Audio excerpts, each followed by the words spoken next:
Assalamualaikum warahmatullahi wabarakatuh. Eh, di sini saya akan menjelaskan atau mereview sedikit tentang aplikasi ujian SMA Terus Tomo dalam rangka pembuatan soal PSAJ kelas 12 tahun ajaran 2024-2025. Pada dasarnya untuk pembuatan soal atau bank soal ini sama persis dengan cara yang seperti SAS semester ganjil kemarin. Hampir sama persis. Saya akan menjelaskan atau mereview ulang sedikit. Nanti ada perbedaan di komposisi atau di tipe soal. Kalau untuk SAS ganjil kemarin tidak ada soal uraian, untuk yang PSAJ sekarang ada soal uraian. Jadi untuk penskorannya nanti 100% untuk selain tipe soal uraian. Sini saya akan coba mempraktekkan dengan masuk salah satu guru. Nanti untuk halaman website ujiannya nanti saya akan share, yaitu adalah ujian.sma-tomo.sj.id. Kemudian nanti silakan Bapak Ibu guru masukkan username dan password masing-masing. Setelah tampilan awal ini nanti akan ada beberapa menu. Ada dua cara atau dua model dalam pembuatan bank soal atau soal, yaitu dengan menggunakan kompetensi atau KD atau tanpa menggunakan KD. Kalau Bapak Ibu guru berkehendak memakai KD, nanti harus membuat dulu di kompetensi ini, di menu kompetensi, silakan nanti dibuat. Tapi kalau misalkan nanti langsung Bapak Ibu guru masukkan atau buat bank soal di menu bank soal ini. Di sini saya akan langsung saja. Untuk pembuatan bank soal sama persis dengan yang SAS kemarin, tinggal Bapak Ibu guru klik tombol tambah bank soal. Jadi harus membuat bank soalnya terlebih dahulu, terus kemudian kasih nama sesuai dengan penamaan atau format yang sesuai dengan edaran PSAJ di grup kurikulum ya. Jadi penamaannya harus sesuai, yaitu PSAJ, kemudian nama mapelnya apa. Di sini contoh mapelnya pendidikan Pancasila, kemudian kelas 12. Kemudian mata pelajaran silakan dipilih. Kemudian urutan tampil ini biarkan saja atau bisa menggunakan pengurutan manual kalau Bapak Ibu guru ingin soalnya itu urut sesuai dengan keinginan ya. Kalau misalkan tidak di setting pengurutan manual, bisa menggunakan pengurutan sesuai sistem yang ada.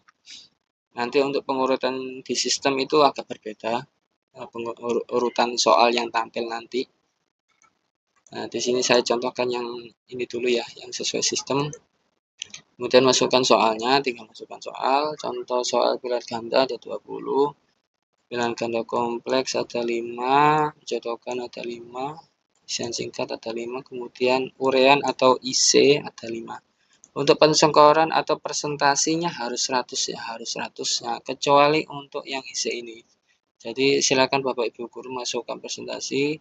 Untuk pilihan ganda misalkan saya isi 40%, kemudian pilihan ganda kompleks 20%, menjodohkan 20%, isian singkat 20%. Nah, jadi harus 100%. Kalau misalkan kelebihan 1 atau kurang 1 nanti tandanya masih merah atau nggak bisa disimpan.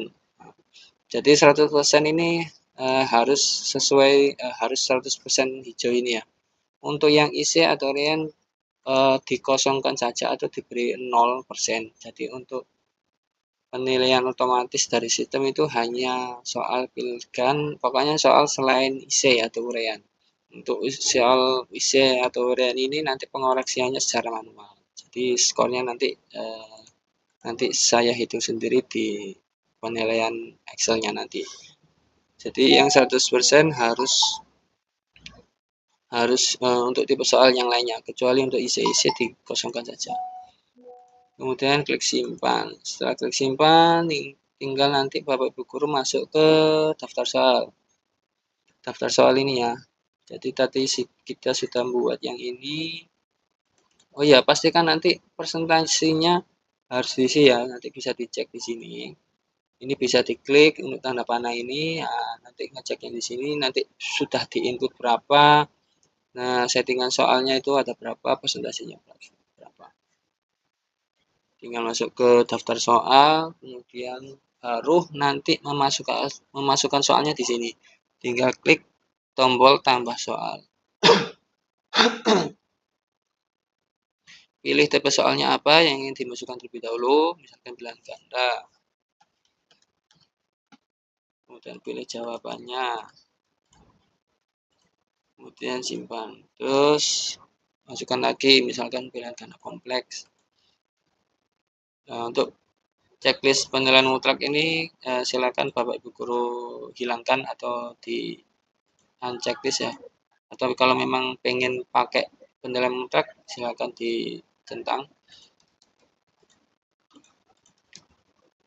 Dan kemudian soal menjodohkan. Nah, soal menjodohkan ini ada dua. Sebenarnya sama, cuman perbedaannya nanti untuk yang menjodohkan ini langsung satu pasang, hanya satu pasang saja. Ini, jadi kalau misalkan tambah pasangan langsung sepasang. Tapi kalau misalkan untuk menjodohkan banyak, perbedaannya nanti ada di opsi tambah kodomain atau tanpa pasangan. Ini nanti untuk yang menjodohkan ke banyak ini sama persis dengan menjodohkan yang biasa. Bisa tambah domain dengan pasangan. Nah, ini kan pasangannya. Terus bisa juga tambah kodomain atau tanpa pasangan. Nah, gini. Bisa ditambahkan tanpa pasangan biasanya untuk pengecoh. Kemudian tambah lagi untuk soal lisan singkat.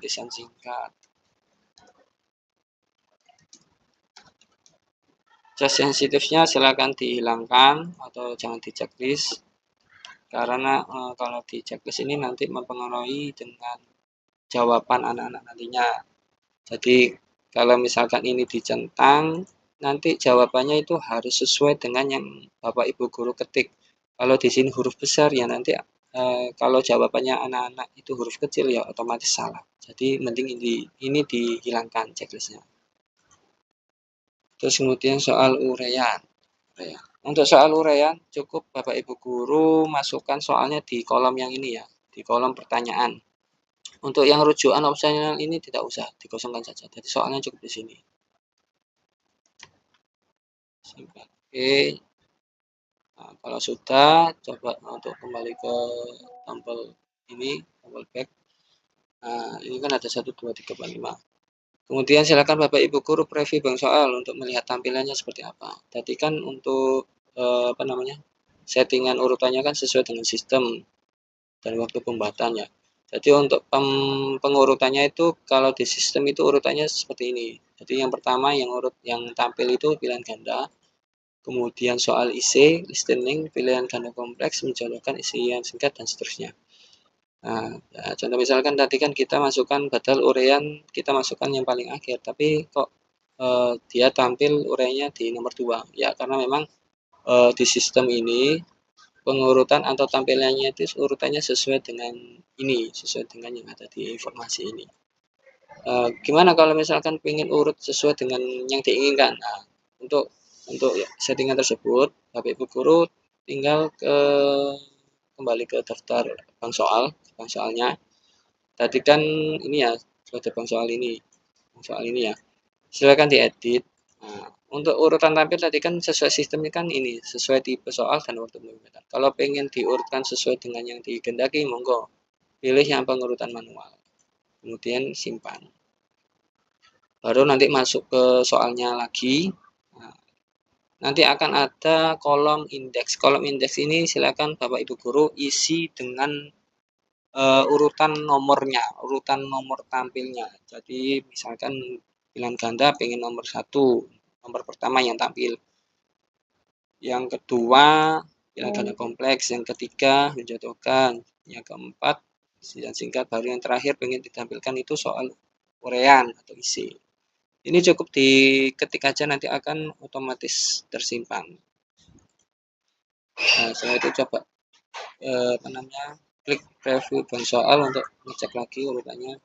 Nanti akan urutannya sesuai dengan urutan yang tadi kita isi. Jadi urutannya pertama kan pilihan ganda kompleks, jorokan, isian singkat, sama yang terakhir itu uraian. Nah, oke, mungkin itu saja. Nanti bisa dicek lagi dengan bank soal yang telah dibuat, dan misalkan sudah dimasukkan soal atau ditambahkan soal di dalamnya, dicek lagi. Ini bisa Bapak Ibu guru klik ya. Nah, di sini nanti ada input, yang diinput berapa, yang disetting soalnya ada berapa, persentasenya berapa. Nah, ini kalau biasanya ini kelewatan, yang diinput misalkan cuma 5, atau enggak kalau misalkan biasanya itu menjodohkan ini belum diisi atau belum diinput. Nah, silakan diisi dulu ya. Silakan dicek dicek lagi terutama untuk soal-soal yang memang harus pakai penilaian mutlak atau tidak. Ya. Oke, terima kasih untuk pembuatan soal dengan model kompetensi atau GADE. Nanti Bapak Ibu guru bisa langsung ke lab atau menghubungi saya. Lebih enaknya sih langsung datang ke lab, nanti bisa saya jelaskan secara detail untuk penyetingan skor dan lain-lainnya. Terima kasih. Assalamualaikum warahmatullahi wabarakatuh.